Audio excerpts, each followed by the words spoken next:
자, 오늘 하나님께서 해주시는 말씀은 역대상 5장 1절. 자, 그 다음에 마태복음 1장 16절 말씀입니다. 그 다음에 마태복음 27장 57절 말씀입니다. 자, 오늘 이 세 구절을 가지고 요셉이라는 인물을 통해서 말씀을 듣겠습니다. 그래서 마지막 요셉은 누구인가? 라는 말씀의 제목입니다. 자, 요셉은 장자의 명분을 받아 하나님께 2배의 복을 받은 사람입니다.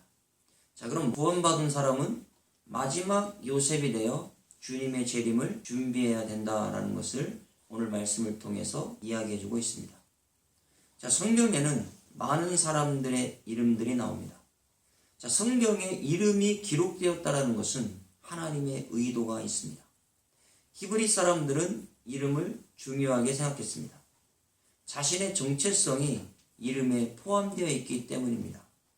자, 성경에 나타난 이름뿐만 아니라 현대인들도 이름을 지을 때 함부로 짓지 않습니다.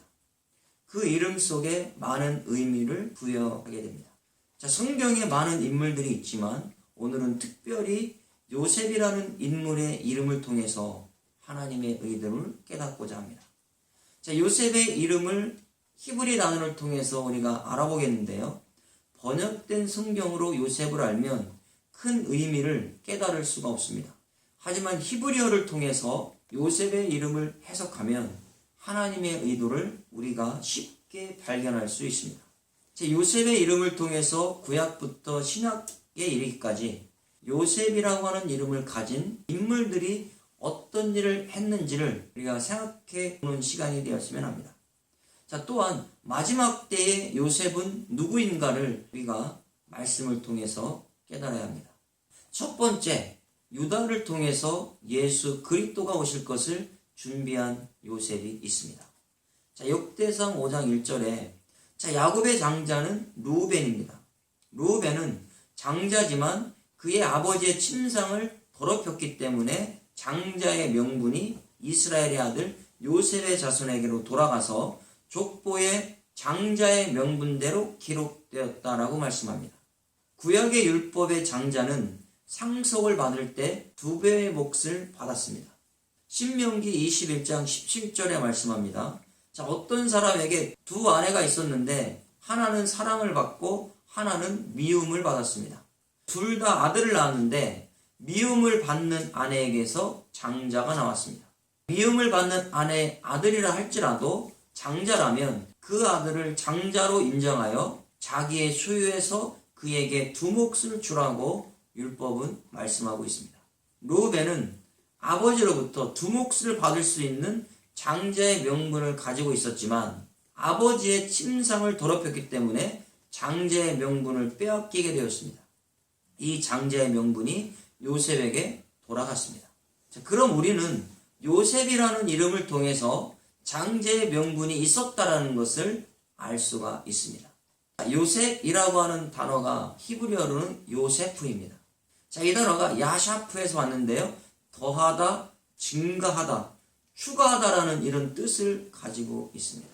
자, 그러면 요셉이라는 이름 속에 이미 하나 더 추가하여 증가되었다라고 하는 이름을 가지고 있는 겁니다. 요셉은 무엇을 추가하여 증가되는 복을 받았을까요? 아들을 2 몫을 받았다라는 겁니다. 창세기 46장 20절에 말씀합니다. 자, 요셉은 애굽에 들어가서 보디베라의 딸 아스낫이 요셉에게 므낫세와 에브라임을 낳아주었습니다. 자, 이 아들들이 가나안 땅을 분배받게 됐는데요. 요셉은 가나안 땅을 상속받았는데 2 몫을 받게 되는 겁니다. 르우벤이 장자로서 2 몫을 받아야 하지만 자격이 박탈되었습니다. 자, 이 장자의 명분이 요셉에게 넘어가서 요셉의 2 아들이 가나안 땅을 2 몫으로 받게 되었습니다. 그렇다면 우리도 영적 장자의 명분을 받아서 하나님 나라에서 2 몫의 상을 받아야 합니다. 요셉이 장자의 명분으로서 했던 일이 무엇일까요? 요셉이 형제들을 위하여 애굽으로 팔려가서 흉년의 때를 준비했습니다. 창세기 37장 38절에 말씀합니다. 자, 요셉의 형제들은 요셉이 싫었습니다. 야곱이 요셉에게만 채색 옷을 입혔기 때문입니다. 또한 요셉이 자신이 꾼 꿈 이야기를 했을 때 형제들이 싫어했습니다. 이런 여러 가지 상황 때문에 형제들은 요셉을 구덩이에 던져 넣었다가 미디안 사람 상인들이 지나가고 있는 것을 보고 요셉을 구덩이에서 끌어올려 은 20의 그를 이스마엘 사람들에게 팔아버렸습니다. 상인들은 요셉을 데리고 애굽으로 들어가게 됩니다. 자, 요셉이 애굽으로 팔려가는 장면이 창세기 37장에 나옵니다. 그리고 애굽에 들어가서 보디발의 집에 들어간 사건은 창세기 39장에 나옵니다. 자, 그러면 그 사이에 난데없이 창세기 38장에는 유다 이야기가 들어가 있습니다. 그러면 이것은 하나님의 어떠한 의도가 있을까요? 유다는 예수 그리스도가 탄생되는 뿌리로 사용되는 사람입니다. 유다 지파를 통해서 예수 그리스도가 나오실 것을 예언했습니다. 만약에 유다가 죽는다면 예수 그리스도가 이 땅에 오실 수가 없습니다. 그렇기 때문에 장자의 명분을 가진 요셉을 하나님은 미리 애굽으로 보내서 흉년의 때에 살아갈 수 있는 길을 열어 주었다라는 것을 말합니다. 요셉이 풍년 때에 곡식을 준비했기 때문에 흉년에 야곱의 가족들이 애굽에서 살 수 있었습니다. 자, 구약의 요셉은 장자의 명분을 받아 하나님이 주신 사명인 유다의 형제에게 흉년에 살아날 수 있도록 자신이 애굽으로 팔려가서 고생하면서 준비하여 예수 그리스도가 이 땅에 오실 수 있도록 만들어준 사람이라는 것을 말씀하고 있습니다.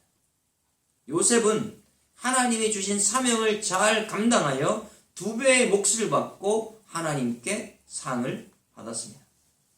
자, 그러면 두 번째 요셉은 누구입니까? 예수 그리스도의 공생애를 준비했던 요셉이 있습니다. 마태복음 1장 16절에 자, 예수 그리스도는 성령에 잉태되어 마리아의 몸을 통해서 이 땅에 탄생하게 됩니다. 그때의 마리아의 남편 요셉이 예수님의 법적 아버지가 됩니다.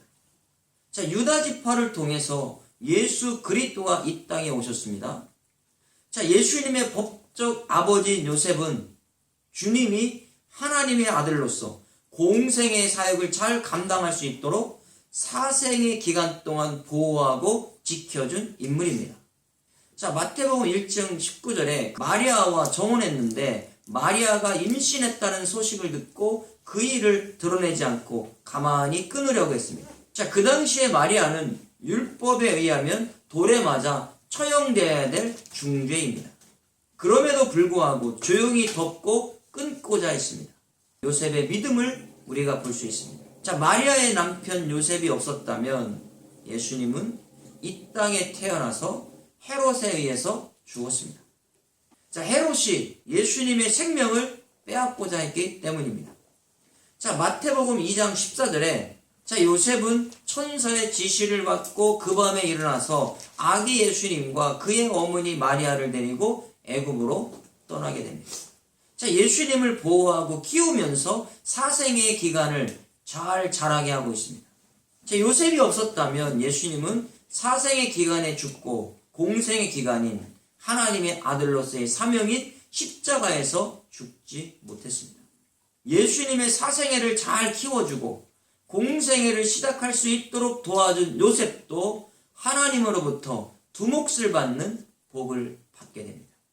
자, 세 번째 요셉은 예수님의 부활을 준비한 요셉이 있습니다.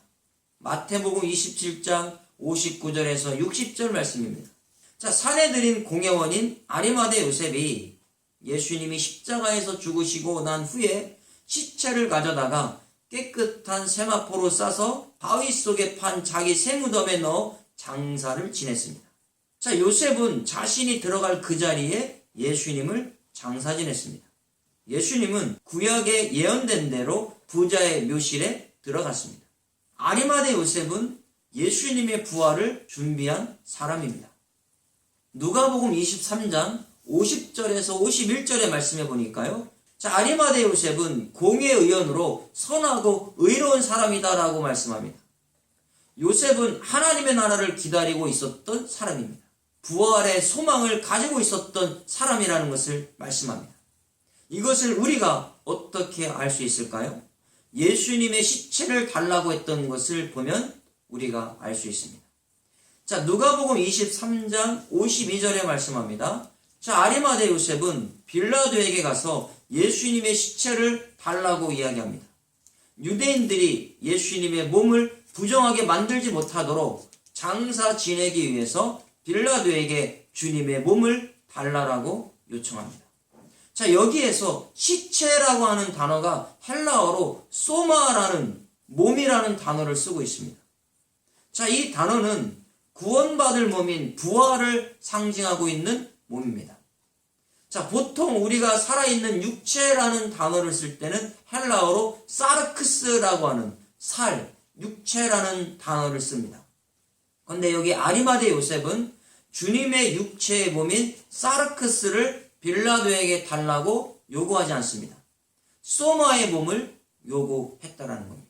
신령한 몸을 상징해주고 있는 소마의 몸을 달라라고 말한다라는 것은 이것은 무엇을 의미할까요?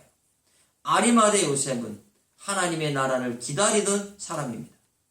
예수님을 믿었을 때 주님이 부활에 관하여 말씀하신 것을 기억하고 있다가 주님은 죽은 것이 아니라 부활된다라는 것을 깨닫고 빌라도에게 주님의 부활될 몸을, 소마의 몸을 달라고 요구했다라는 겁니다.